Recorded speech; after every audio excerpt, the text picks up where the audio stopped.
Magandang araw, kasama tayo ng Philippine Coast Guard sa kanilang Maritime Domain Awareness Flight ngayong Webes, June 18 sa Himpapawid ng Panatag o Scarborough Shoal.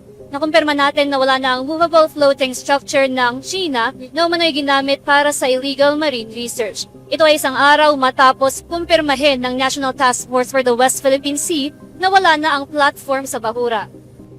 Wala na rin ang Chinese research vessel na nag-disassemble at nagtow sa platform kahapon. Subalit may nakita tayong panibagong Chinese research vessel sa ating flight ngayong araw sa paligid ng Bahura.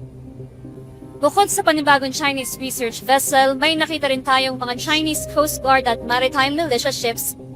May mga nakita din tayong Chinese service boats at Chinese sampan sa loob ng Panatag Shoal.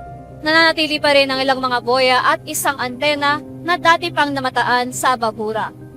Mula dito sa West Philippine Sea, Gab Dumalag nagbabalita para sa Inquirer.